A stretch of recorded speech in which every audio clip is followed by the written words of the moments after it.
একাকিত্ব কি সত্যিই খারাপ? আমরা সাধারণত একাকিত্বকে খারাপ চোখে দেখি। মানুষ মনে করে একা থাকা মানেই বোধহয় কেউ নেই, পাশে কেউ নেই, জীবনে কিছু একটা কম আছে। কিন্তু সত্যি কি তাই? নাকি আমরা একাকিত্বকে বুঝতেই ভুল করেছি?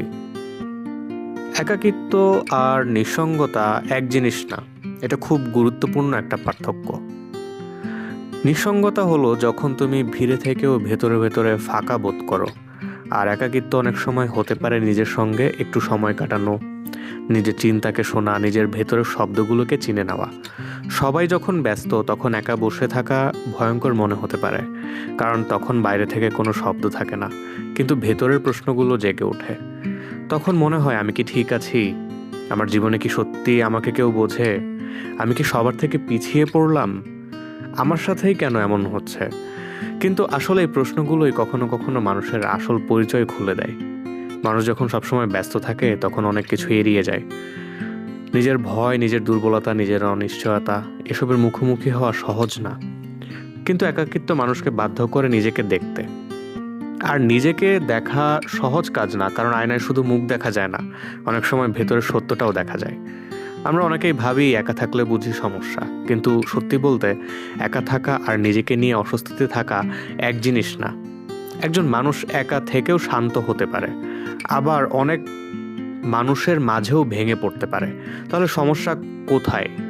সমস্যা হলো আমরা একাকিত্বকে শাস্তি মনে করি, অথচ এটা অনেক সময় একটা সুযোগ। নিজেকে শোনার সুযোগ, নিজের ইচ্ছা বুঝে নেওয়ার সুযোগ, অন্যের কথায় না ভেসে নিজের কণ্ঠস্বর খুঁজে পাওয়ার সুযোগ। দেখো, জীবনে কিছু সময় আসে যখন সবাই তোমার সঙ্গে থাকবে না, সবাই তোমার সিদ্ধান্তকে সমর্থন করবে না, সবাই তোমার ব্যথা বুঝবে না, তোমার পাশে দাঁড়াবে না। আর তখনই তুমি বুঝবে তোমার সবচেয়ে বড় সঙ্গী তুমি নিজেই। এই জায়গায় অনেকেই ভেঙে পড়ে, কারণ তারা বাইরের স্বীকৃতির উপর এত বেশি নির্ভরশীল হয়ে যায় যে নিজের ভেতরের শক্তির সঙ্গে তাদের সম্পর্ক গড়ে ওঠে না। কিন্তু একা সময় কাটানো মানে দুর্বলতা না। অনেক সময় একা বসে থাকা মানুষটাই সবচেয়ে গভীরভাবে ভাবতে শেখে। সে হয়তো কম কথা বলে কিন্তু বেশি বোঝে। সে হয়তো কম হাসে কিন্তু বেশি অনুভব করে। সে হয়তো সবার মাঝে খুব বেশি দেখা যায় না, কিন্তু ভেতরে ভেতরে শক্ত হয়ে ওঠে। একাকিত্ব অনেক সময় মানুষের চরিত্র গড়ে দেয়। তখন তুমি বুঝতে শেখো কে তোমার আপন আর কে তোমার প্রয়োজনের। তুমি বুঝতে শেখো কে তোমার সঙ্গে আছে কারণ সে সত্যিই চায়, আর কে আছে কারণ তারও কিছু দরকার। একাকিত্ব মানুষকে মানুষের আসল রূপ চিনতে সাহায্য করে। আরও একটা ব্যাপার আছে, সবসময় ভিড়ের মধ্যে থাকলে মানুষ নিজের সঙ্গে কথা বলতে শেখে না। নিজের স্বপ্ন, ভয়, আশা, হতাশা এসবকে আলাদা করে চিনতে পারে না। কিন্তু একা থাকলে অনেক সময় সেই কথাগুলো স্পষ্ট হয়ে ওঠে। তুমি বুঝতে পারো তুমি আসলে কি চাও। তুমি বুঝতে পারো তুমি কার জন্য বাঁচছো। তুমি বুঝতে পারো তুমি কোন জায়গায় নিজের সঙ্গে বিশ্বাসঘাতকতা করছো। অনেক মহান চিন্তাবিদ, লেখক, শিল্পী, দার্শনিক তার একাকিত্বকে ভয় পেত না, তার একাকিত্বকে কাজে লাগাতো। কারণ তারা জানতো নীরবতার মধ্যেও অনেক উত্তর লুকিয়ে থাকে। কখনো কখনো জীবনের সবচেয়ে গুরুত্বপূর্ণ উপলব্ধি আসে তখনই যখন চারপাশ চুপ হয়ে যায়। তবে একটা সত্যও আছে, সব একাকিত্ব ভালো না। যে একাকিত্ব মানুষকে ভেঙে দেয়, আত্মবিশ্বাস নষ্ট করে, অন্ধকারে ডুবিয়ে দেয়, সেটা ক্ষতিকর।